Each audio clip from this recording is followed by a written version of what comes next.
All right, so we're back for another deep dive. And today we're going to be taking a look at a topic that's honestly kind of been in the news a lot, but it's one of those things where I feel like a lot of people just see the headlines and they're like, oh yeah, there's conflict in this place, whatever. Yeah. But they don't really dig into like what's actually going on. Yeah. So we're going to the Democratic Republic of Congo today. Yeah. Often just shortened to DRC. And we're going to try to untangle what's actually going on there. You know, like the conflict's been going on for so long, it can seem kind of intractable. Mm-hmm. And I think it's really easy to just sort of write it off as like, oh, it's Africa, there's always conflict there. But I think our sources this week are really going to point to like a much darker picture of what's actually happening in the DRC. Yeah, I mean, at the outset, you look at the DRC and it's like one of the most resource-rich countries in the entire world. Yeah. But yet you have this conflict and this poverty, and it's like, what's the disconnect there? And a lot of our sources are kind of suggesting that, you know, it's not just this like unfortunate coincidence, you know. Yeah. There's something a little bit more nefarious going on here. There's like a deliberate attempt to keep the DRC unstable, to keep it from reaching its potential and to exploit it, honestly. Right. And I think, you know, like a lot of people, when they think of conflict in the DRC, they just assume that it's like an internal struggle. Right. That it's just sort of like different groups within the DRC fighting for power or for resources, you know, like a kind of classic Civil War situation. Yeah, and it's easy to kind of like fall into that trap, right? Right. But when you start looking at it a little bit deeper, you realize that there's a lot more going on than just internal strife. So, you know, I think a good place to start is by looking at the M23 rebel group. Okay. Yeah. And this is a group that's often portrayed as like the main antagonist in the conflict. Right. Yeah. You see them in the headlines all the time. Exactly. You know, they're kind of painted as the bad guys. Right. But like, what if they're not even actually a Congolese faction at all? What if they're actually being manipulated by, you know, an outside power, by one of the DRC's neighbors? Okay. I mean, that's a pretty bold claim. Right. Are you suggesting that the M23 is actually a proxy force for another country? You know, that's exactly what a lot of our sources suggest. When you look at like everything from their weaponry, their tactics, their positioning at all, seems to indicate that they're very closely tied to Rwanda. Okay. And that they're essentially acting as a Rwandan proxy militia. Like, you know, they're being supported, funded, and controlled by Rwanda to advance Rwanda's interests in the DRC. So hold on. You're saying that this isn't just a Congolese civil war. It's actually Rwanda kind of meddling in the DRC, using the M23 to sort of do their bidding. Right. That's pretty wild. Yeah. I mean, Rwanda, of course, you know, officially they deny this. Right. Their official line is that they're fighting the FDLR, which is another rebel group with ties to the Rwandan genocide. Right. So they're claiming that they're just trying to protect their own security interests. Yeah. But when you actually look at like what's happening on the ground, it's clear that their actions go far beyond just, you know, self-defense. They're deeply involved in the conflict in a way that suggests a much bigger agenda. Okay, so we've got this, you know, relatively small country, Rwanda, kind of pulling the strings, this much larger, more chaotic neighbor, and they're doing it through this proxy militia, the M23. Right. But what's the end game here? Like, what does Rwanda stand to gain from all of this? Well, you know, think about what the DRC has in abundance. Coltan, gold, diamonds, copper, like, you name it, the DRC has it. Yeah. And these are like essential resources for our modern world. You know, we're talking about minerals that go into everything from our smartphones and laptops to electric vehicles and aerospace technology. Oh, so they're basically trying to, like, get their hands on all of the DRC's valuable resources. Exactly. Well, the DRC sits on this treasure trove of minerals. Rwanda's benefiting from it. Oh, wow. And the M23 are the ones who are like, you know, doing the dirty work, so to speak. Yeah. They're controlling the mines, they're securing the transport routes, and they're making sure that the resources flow out of the DRC and into Rwanda's coffers. And they're able to get away with this because of the support they're receiving from powerful international actors. Yeah. It's like, whoa, okay. You know, it's not just Rwanda acting alone here. They have backers, they have supporters who are turning a blind eye to what's happening, and in some cases, even actively enabling it. So who are these backers?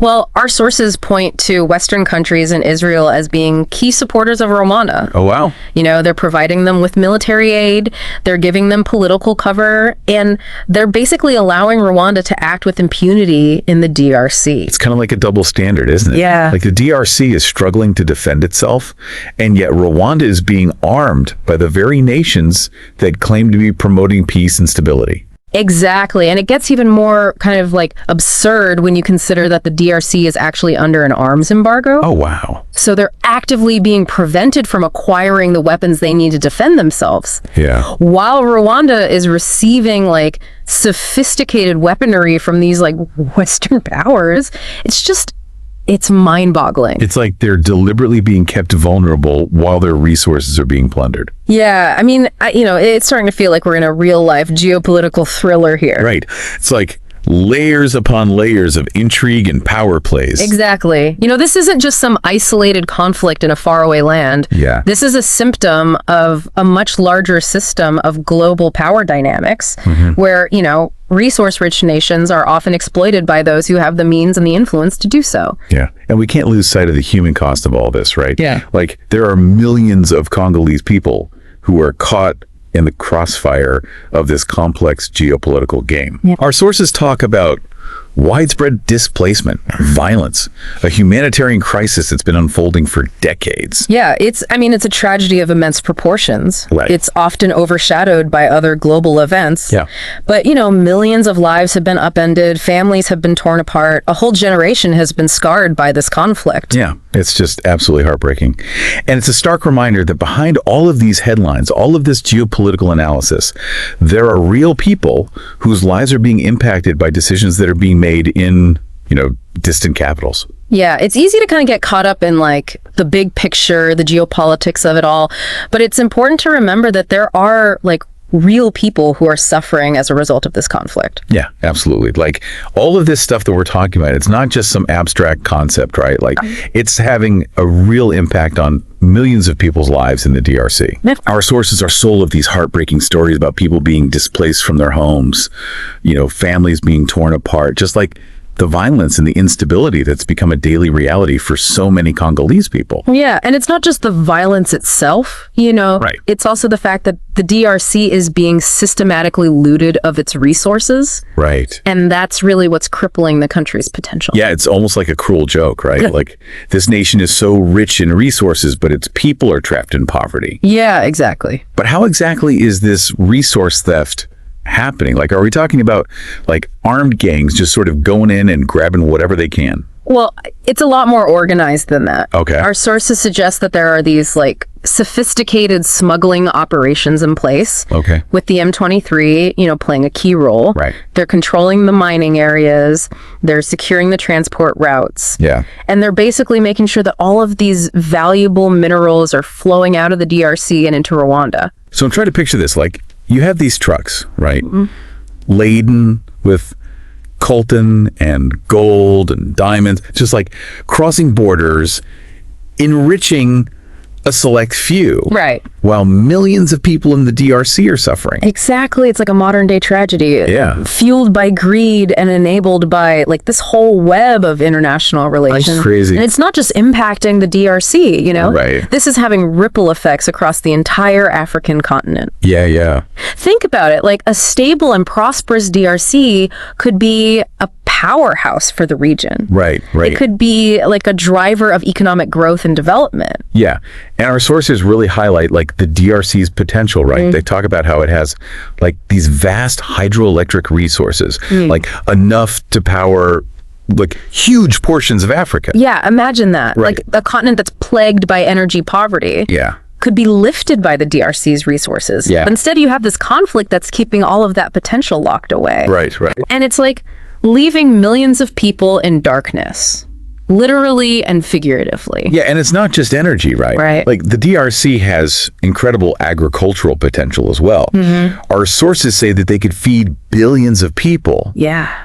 But instead, they're reliant on food imports It's crazy. because of this instability that's been caused by this like manufactured conflict. It's like a nation that could be feeding the world is struggling to feed itself. Yeah. And it's all because of this conflict that's being driven by, external forces that are seeking to exploit the DRC's wealth. So let me get this straight. This isn't just a war, right? Right. It's like the deliberate undermining of an entire nation Yeah. for profit. Yeah. And who benefits from this? Certainly not the Congolese people. Exactly. That's the key takeaway here. This conflict is way more complex than most people realize. Yeah. It's this web of power, resources, exploitation, and it's having far-reaching consequences. Yeah, this is heavy stuff, but it's so important to understand. And it's easy to get caught up in the complexities of it all, Yeah. But we can't forget about the human faces behind all of these statistics. There are millions of lives that are being impacted by this conflict. Absolutely. And their stories deserve to be heard. You're right. It's crucial to remember that behind every statistic, behind every geopolitical analysis, there are real people whose lives are being upended. Okay, so this deep dive has really opened my eyes to the depth of this crisis. And it's a reminder that we can't just passively consume headlines, right? Yeah. We need to dig deeper, understand the complexities, and then demand better from our leaders. I completely agree. Awareness is the first step toward change. And by shedding light on these hidden conflicts, we can empower ourselves and others to, push for a more just and equitable world. See, this has been a lot to take in. We've covered a lot of ground here. But it feels like we're just scratching the surface. Yeah. I want to know more. And I'm sure our listeners do too. Yeah. So what can be done to break this cycle of exploitation? What are the solutions here? Well, that's the million-dollar question, isn't it? Yeah. Our sources don't really offer easy answers. Right. But they do point to a few key areas where action is needed. Okay. So first and foremost, the international community needs to acknowledge the role it's playing in perpetuating this conflict. So you mean stop pretending that this is just an internal Congolese issue? Exactly. The flow of arms and support to Rwanda needs to be addressed. Right. As long as one side has this clear military advantage that's being fueled by external actors, there's little hope for a peaceful resolution. It's trying to put out a fire while someone keeps pouring gasoline on it. Exactly. It doesn't make sense. And then there also needs to be a serious crackdown on the illegal mineral trade. Right now, these stolen resources are basically being funneled through Rwanda with little consequence. So we need to hit them where it hurts. Yeah. Their wallets. In a sense, yeah. We need stricter regulations, sanctions, tracing mechanisms. All of that needs to be put in place to disrupt these illicit supply chains. Right. But it's not just about stopping the bad guys, right? Right. The DRC also needs support. Absolutely. To rebuild and develop its own capacity to manage its resources. Yeah, investment in infrastructure, education, good governance, all of that is crucial. Yeah. Empowering the Congolese people to control their own destiny is essential for long-term stability. Okay, and let's not forget about the humanitarian crisis, right? Right. There are millions of people who are in desperate need of aid. Yeah. Food, shelter, medical care. Our sources really highlight the immense suffering that's been caused by this conflict. And the international community has a moral obligation to provide assistance to those who have been affected by this manufactured war. Okay. It all seems so overwhelming. It's easy to feel helpless, right? Yeah. In the face of such a complex and entrenched problem, what can we as individuals, sitting here listening to this deep dive, actually do? Yeah. I get that. I mean, it's kind of you hear about a problem of this magnitude and it's easy to just kind of throw your hands up and be well, what can I do? Right. Anything I do is just going to be a drop in the bucket. I understand that feeling. But I think it's important to remember that even small actions, when they're multiplied across a lot of people, can create real change. Yeah. Okay, so where do we start? What can we as, individuals sitting here listening to this deep dive, what can we actually do to help? Well, the first thing is don't underestimate the power of awareness. Talking about this conflict. Okay. Sharing what you've learned with your friends, family, colleagues, even just posting about it on social media. Okay, yeah. Challenging that narrative that this is just another African war. Those conversations can actually spark change. So it starts with using our voices, like spreading the word, helping other people understand what's really going on in the DRC. Exactly. And beyond just awareness, you can support organizations that are working on the ground, providing humanitarian aid, advocating for peace and justice. Even a small donation can make a difference. What about contacting, like, our elected officials, letting them know that we care about this issue and that we want to see them take action? Absolutely. Putting pressure on policymakers to, prioritize diplomacy and conflict resolution, responsible resource management, all of that is so important. Okay. They need to hear from their constituents that this matters. Okay, it's starting to feel a little less overwhelming now that we're breaking it down like this. Yeah. It's not about like single-handedly solving this whole conflict. Right. But it's about doing what we can. Contributing in whatever way you can. Yeah. And remember, we as consumers have power too. Oh, right. We can demand transparency from corporations that are profiting from these conflict minerals. Okay. Like asking questions about where the products that we're buying, where are they sourced from?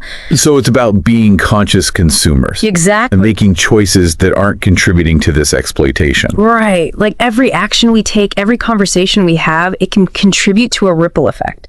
And who knows, maybe those ripples will turn into waves of change. I like that, yeah.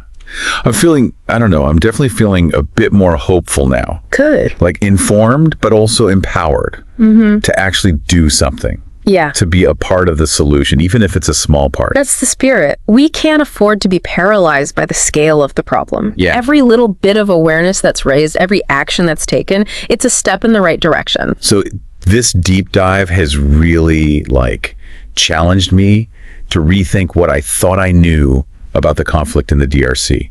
And it's a reminder that we can't just passively consume headlines. We need to dig deeper, understand the complexities, and then act on that knowledge. And hopefully by doing that, by amplifying the voices of the Congolese people, by shedding light on the forces that are perpetuating this conflict, we can contribute to a future where the DRC is defined not by exploitation, but by its potential. That's a powerful thought to end on.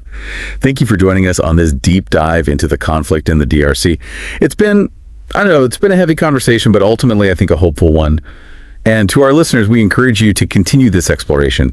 Do your own research, learn more, and most importantly, don't stay silent. Yeah, because as we've seen, silence only benefits those who are profiting from this exploitation. Speaking up, raising awareness, demanding accountability, that's how we start to build a more just and equitable world, not just for the people of the DRC, but for all of us. And on that note, we'll leave you with this question. If the DRC were allowed to truly flourish, to control its own destiny, its own resources, what could it achieve? What would a peaceful and prosperous DRC mean for the region, for the continent, for the world? Something to think about as you continue to explore this complex and important issue. Thanks for listening.